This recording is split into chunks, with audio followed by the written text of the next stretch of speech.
Bueno, comenzamos un nuevo programa de salud y sociedad en Popular Televisión. Hoy vamos a hablar de un tema que a todos nos preocupa, que es el temor a la enfermedad. Para ello contamos con la presencia de el doctor en psicología Baltasar Rodero, al cual agradecemos que su presencia en este programa y que nos instruyas un poco en este tema. Muchas gracias, yo estoy encantado de venir aquí cuantas veces queráis. Bueno, Baltasar, todos cuando tenemos un dolor, cuando tenemos la preocupación de que vamos a tener una enfermedad o que tenemos una enfermedad, pues nos da un miedo. No digo ya cuando estamos enfermos realmente, sino cuando esa aprehensión que tenemos, cuando tenemos que ir al dentista fundamentalmente, que pensamos que nos va a hacer un daño horroroso, o simplemente cuando vamos a ir al profesional sanitario, ya simplemente eso nos da un miedo, ese temor. ¿Qué es ese temor a la enfermedad? Hombre, yo creo que lo has expuesto bastante bien. Vamos a decir que es una reacción natural, ¿no? Pues por lo que tenemos aprendido que a nadie le gusta pues, tener una enfermedad. De todas maneras, yo creo que así, para el resto de la entrevista, merecería aclarar algunos términos, ¿no? Una cosa podríamos ser cuando nos decimos normalmente pues, que es una persona aprensiva. Cuando decimos eso, pues estamos hablando de una persona que principalmente, pues cuando tiene el menor síntoma o el menor signo, pues ya piensa que tiene una enfermedad. La principal diferencia con un hipocondríaco, que sería ya un nivel más, pues sería que esa persona hipocondríaca sí que comparte una preocupación excesiva por la enfermedad, a partir de una serie de síntomas y de signos que ellos tienen, que no son provocados intencionadamente o que tampoco son simulados, pero el criterio fundamental es que son pacientes que persisten en esa preocupación a pesar de que han ido a la consulta de un especialista y el especialista pues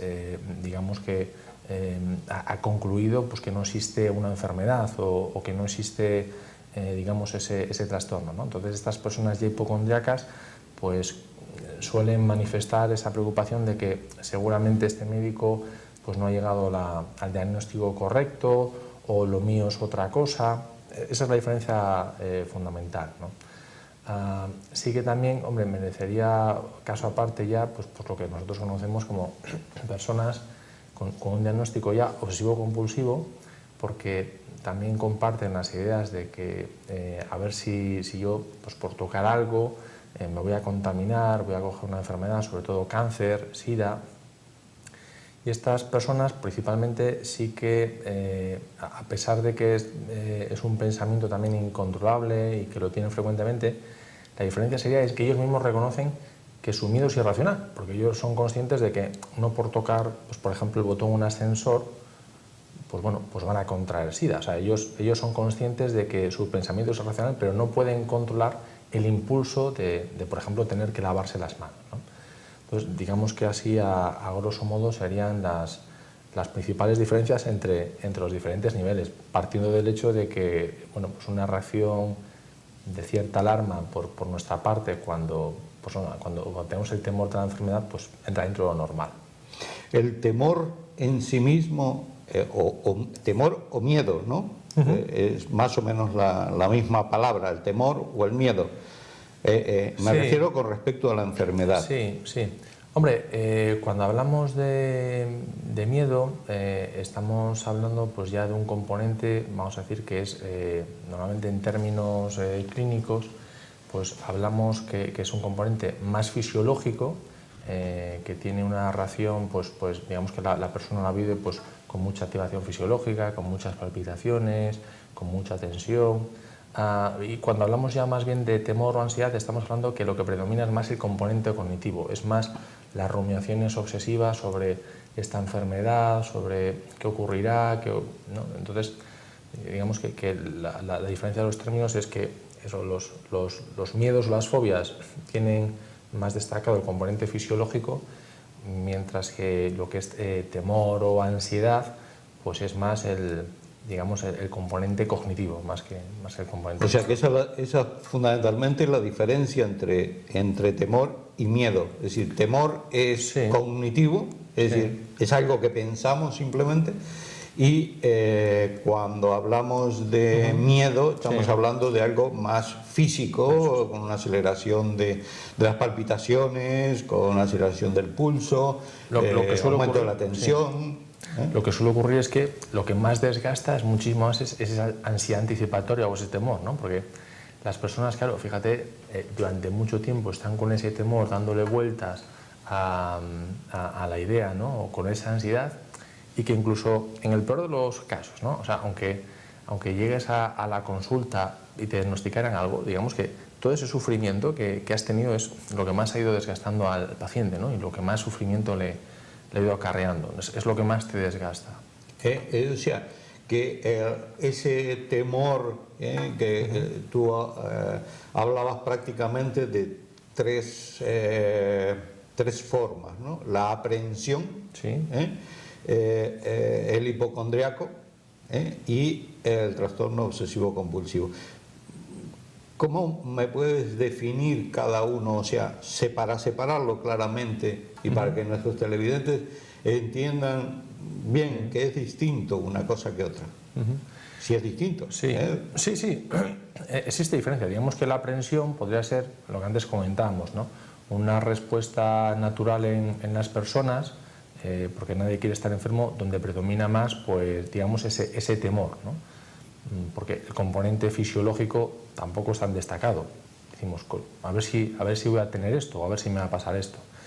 Y la hipocondría, pues ya estaría un poco entre medias, ¿no? Porque sí que tendría un componente cognitivo también más importante, con más rumiaciones, más pensamientos irracionales, y también existe un componente fisiológico ya más notable, porque sí que suele haber quejas somáticas, principalmente pues, sobre dolor o gástricas también.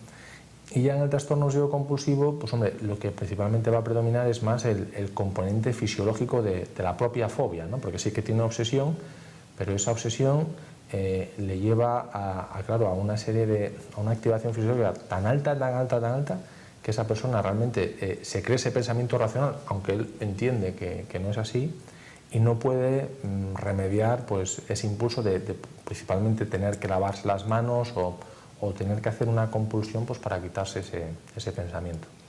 ¿Y por qué cada una, o sea, las personas venimos a sentir la aprehensión o la hipocondríaca o el trastorno obsesivo compulsivo? Sí, ¿por qué a unos le pasa y a otros no, o por lo menos no lo manifiestan? Sí. Hombre, podríamos hablar principalmente de factores que predisponen a tener estos trastornos y de factores ya que lo precipitan. Cuando hablamos de factores de predisposición, o lo que hablamos muchas veces de vulnerabilidad, ¿no? O sea, ¿qué personas son más proclives a? Pues principalmente estamos hablando de personas que en el pasado, sobre todo en la infancia, pues han convivido, vamos a decir, en casa o en un familiar cercano con el tema de la enfermedad, con el tema de la muerte. Entonces, claro, cuando uno ya tiene eso en la infancia, pues ya está más marcado y lo tienes más presente en tu vida de cara a ver si vuelve a ocurrir o no vuelve a ocurrir, ¿no? O sea que lo que está diciendo es que hay un antecedente en tu vida, en tu propia vida, es decir, en tu niñez o en tu adolescencia, que es lo que te marca. Suele ser muy frecuente, digamos, suele ser muy frecuente en gente que tiene una enfermedad, antecedentes familiares, tanto en primer como en segundo grado, pues de gente eso, que ha convivido con la enfermedad o que ha visto el deterioro de una enfermedad. Entonces ya, claro, pues creces con esos miedos o con esos temores y da pie a que estés más sensibilizado ante esos temas, ¿no? Entonces eso te predispone. También es cierto que existen otras variables. Se habla de lo que es baja tolerancia a las sensaciones somáticas o a las sensaciones corporales. Es decir, nosotros normalmente pues, bueno, tenemos unas palpitaciones, tenemos una tensión, tenemos un malestar, pero bueno, digamos que hay gente que tiene más sensibilidad a esas sensaciones y se asusta más. Así como podríamos decir que la mayoría de la gente cuando se siente mal, pues quizás, bueno, pues tampoco se alarma, dice, oye, pues esto es porque hoy me encuentro mal, o digamos que lo interpreta de una manera más racional, pues hay gente que automáticamente, como es más sensible a esas sensaciones, se asusta. ¿Qué será esto? ¿Será esto que leí el otro día en la prensa? ¿Será lo que hablan en el telediario? Entonces, bueno, pues digamos que es otra variable que predispone. También, cuando valoramos a estas personas, pues vemos que son personas, como decíamos antes, que sí que tienen esas quejas somáticas, pues principalmente de dolor o de estrés, de haber estado sometido durante mucho tiempo a estrés, y que suelen tener una personalidad, sobre todo, pues, vamos a decir, muy perfeccionista, rígida. Suelen ser personas, mejor dicho, pues autoexigentes, responsables. O por otro lado también estamos hablando de personas muchas veces poco asertivas, ¿no? Estas personas que le cuesta expresar sus emociones, le cuestan expresar las críticas, no saben decir no. Y fruto, pues, de esa manera de funcionar, pues aparecen quejas somáticas o fisiológicas que pueden dar lugar a que se desarrolle ese miedo, ¿no? Porque si todo esto son factores que predisponen a el factor precipitante y lo que hace que esa persona empiece a ir al médico es esa queja somática, es ese dolor, esos síntomas, o esa, pues muchas veces, pues oye, pues esa verruga que tiene o ese lunar que tiene mal aspecto, eso ya es lo que lo precipita, ¿eh? Pero normalmente suele haber pues unos antecedentes que hacen que esa persona sea más sensible o más vulnerable a este tema. Eso también con respecto al dolor es que hay una distinta sensibilidad o manifestación en cada individuo, es decir, ante el mismo dolor de la muela, sí, pues hay unos que están, ¡ay, que sí, me duele! Y el otro dice, me duele. Sí, existen, digamos, responder a esa pregunta es muy compleja, ¿no? Porque existen muchas variables, pero simplemente pues para dar una idea a los telespectadores. Existen estudios interesantes pues que comparan cómo reaccionan, vamos a decir, personas más de un ambiente rural, que no han estado tan en contacto pues con los mensajes que tenemos en las urbes, ¿no? Sobre todo, bueno, pues con medios más desarrollados. Cuando uno va pues a las librerías, lee libros o ve los títulos, ¿no? de cómo no tener problemas, cómo superar sus miedos, pues de alguna manera tenemos la mentalidad de que tenemos solución para todo, para el dolor, para el malestar y para todo.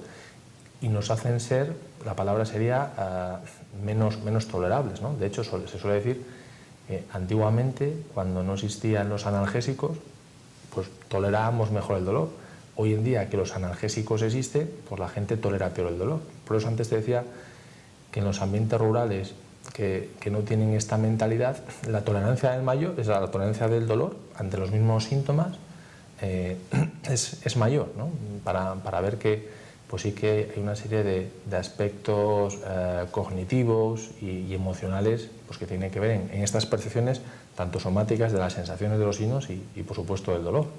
Bueno, en parte esto explica que ante una misma patología el paciente vaya en distintos momentos de la evolución a consultar al médico, unos de inicio, sí, otros cuando está en el medio y otros cuando ya la enfermedad está pasada y es final. Eso es. No, por ejemplo, en el tema que hemos tratado, y cuando hablamos de la gente pues más bien hipocondriaca, que sería algo intermedio, es lo que los anglosajones le llaman como el doctor shopping, que es como ir de compras donde el doctor, porque van pues a menudo, porque el problema que tienen es que, claro, pues van con una queja, los médicos le dan una explicación, pero bueno, para ellos esa explicación no le vale, porque le resulta poco creíble, o porque también el médico le dice, oiga, mire, no existe, hemos hecho esta serie de pruebas y no existe ningún, vamos a decir, marcador biológico o no existe ninguna enfermedad orgánica que explique esto, ¿no? Entonces, claro, el paciente eso le retroalimenta en el sentido de que, oye, pues no han dado con lo mío, yo sigo teniendo este problema. Y claro, da pie a que sean pues muchísimas visitas, no solo a especialistas, sino que irán a muchos más especialistas para tratar de resolver el problema. Cuando, como bien planteas en la pregunta, cuando lo comparamos con gente que tenga una mayor tolerancia pues a la sensación de los síntomas, yo creo que todos nosotros en nuestra familia o en nuestro ambiente pues conocemos gente pues que ante la mínima sensación o síntoma, pues ya rápidamente va al médico, pero también es cierto que hay otras personas pues que casi que le tienes que llevar a la fuerza, ¿no? Porque dicen, bueno, yo no tengo nada. Sí, eso es bastante. ¿Y estos síntomas con el tiempo desaparecen, van a empeorar? Es decir, ¿por qué con el tiempo los pacientes suelen empeorar? No es que se curen solos, es decir, ¿hay algo en cada uno? Hombre, vamos a ver, sí que es cierto que con el tiempo, por lo general estos pacientes, bueno, pues van a presentar digamos, más sufrimiento, porque se van a meter en una dinámica de comportamiento, ¿no? Y van a hacer una serie de conductas pues que van a complicar más las cosas, ¿no? De hecho, cuando recibes en consulta a alguno de estos pacientes, suelen ser porque tienen muchos años de evolución, más de 10, normalmente suelen ser unos 12 o 14 años de evolución. Tenemos que tener en cuenta que nosotros, pues digamos, cuando tenemos una situación, damos una respuesta. Esa respuesta tiene un componente cognitivo, fisiológico, emocional y lo que es la conducta en sí. Y nosotros damos esa respuesta porque esperamos un resultado, pero también tenemos que ser presentes que siempre vamos a hablar de consecuencias inmediatas o a corto plazo o consecuencias más futuras o a largo plazo, ¿no? Si te parece, te pongo un ejemplo para que me entiendan también los espectadores, muy sencillo. Si estamos en un bar presenciando pues, un partido de España que marca un gol y el árbitro lo anula pues, por un fuera de juego, podemos ver que una persona pues, de repente se levanta, grita, protesta.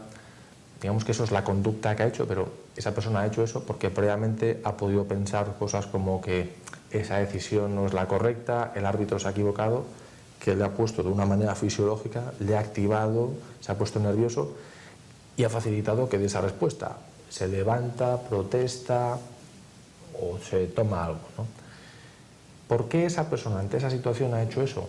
Pues hombre, lo hace porque la consecuencia inmediata, la consecuencia a corto plazo es alivio del malestar. Esa persona en ese instante se queda tranquila. Lo que va a ocurrir es que esa consecuencia a largo plazo o la consecuencia futura de ese comportamiento es negativa en cuanto a que como ese comportamiento se ha reforzado positivamente, se va a dar en muchas más ocasiones y lo que es más importante, cada vez tolera peor la frustración. Es decir, si al principio protestaba porque le han anulado ese gol, oye, pues con el tiempo protestará pues por un córner, por una falta o por cualquier cosa. Digo esto para entendernos, ¿no? Porque aplicado en el tema del miedo a la enfermedad, pues claro, normalmente cuando valoramos a los pacientes, pues vemos que son personas que hablan comúnmente de la enfermedad, no solo con los profesionales, sino también con familiares, consultan muchísimas páginas de internet, digamos, se autoescultan diariamente, igual pasan 30 minutos todos los días mirándose a ver qué ha pasado hoy, a ver si tengo algún síntoma nuevo. ¿Por qué hacen eso? Claro, lo hacen porque tienen un pensamiento de que están convencidos de que hay algo ahí que no han dado con ello, pero ellos siguen estando mal. Y claro, el vivir permanentemente en esa amenaza pues hace que fisiológicamente pues yo también esté más alterado y que viva más ansioso y con un estado de ánimo más triste. ¿Por qué esa gente hace eso, ¿no? Porque podríamos pensar desde el espectador, ¿no? O con perspectiva, diciendo, ojo, estas personas están haciendo esto con todo lo que sufren, pero claro, pero ellos lo hacen porque precisamente esas cosas son las que les tranquilizan. Esas personas cuando mejor se quedan es cuando justo están con el especialista y el especialista en ese instante le confirma que no tiene nada. O cuando lee una página web, vamos a decir, que viene a confirmar su expectativa. O cuando alguien, pues bueno, pues de alguna manera, pues le tranquiliza ¿no? Entonces eso es un poco la trampa en la que caen y por la que se suele mantener. Porque claro, a largo plazo lo que ocurre es que es como un círculo vicioso, ¿no? Lo que solemos decir que es la pescadilla que se muerde la cola, y son esas conductas lo que hace que esa persona con el tiempo cada vez va a ser más miedosa, más insegura, más temerosa y obviamente, claro, pues va a tener peor estado de ánimo y más ansiedad. Pero si pudiéramos resumirlo en una frase, digamos que ¿por qué a largo plazo están peor? Pues principalmente por las cosas que hacen. El problema no es tanto lo que tienen en su mente, sino las cosas que hacen, porque son las cosas que hacen lo que, valga la redundancia, lo que hace que se mantenga en el tiempo y con el tiempo, claro, pues vaya empeorando. O sea que esta aprensión, esta hipocondría o este trastorno obsesivo compulsivo con el tiempo va empeorando, y cuando va empeorando tiene algún tipo de consecuencia sobre la salud de la persona en el futuro. Por ejemplo, centrándonos en el tema de la hipocondría, bueno, sobre todo también el trastorno obsesivo compulsivo, ¿no? Podríamos hablar que principalmente la mayor consecuencia es que ese paciente cada vez va a sufrir más, porque lo que está haciendo le está perjudicando. Y no solo él, sino también los de su alrededor, su familia. Es muy importante porque, claro, eso genera un desgaste alrededor, ¿no? Cualquiera de nosotros, pues, podemos tener un aguante y, claro, no es lo mismo pues tener un problema que esté permanente pues un mes, que 3 meses, que 6 meses. Pero, claro, cuando ese problema ya se mantiene a largo plazo y dura ya 2 años, 4 años, 6 años, pues eso genera un estrés importante en el entorno familiar, pues que da lugar a una serie de encontronazos, creando distanciamientos, ¿no?, entre las personas.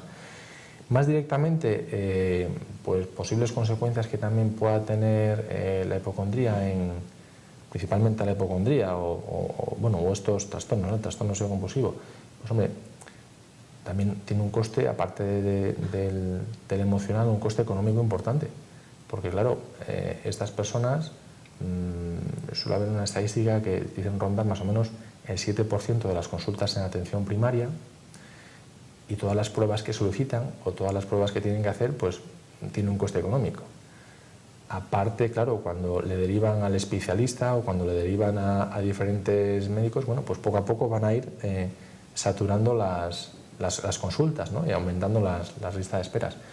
Obviamente también estas personas, claro, pues su enfermedad, como también tienen que optar a muchas veces a una baja laboral, pues eso también representa una serie de gastos, ¿no? Entonces vamos a ver que a largo plazo pues existe una serie de consecuencias, eso, no solo en el ámbito personal o familiar del paciente, sino también en el ámbito sociolaboral.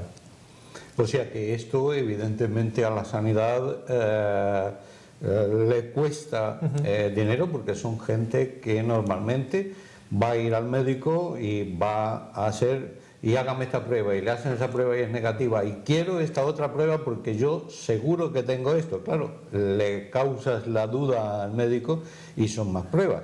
De hecho una de las consecuencias que también suelen aparecer es lo que conocemos como la iatrogenia médica.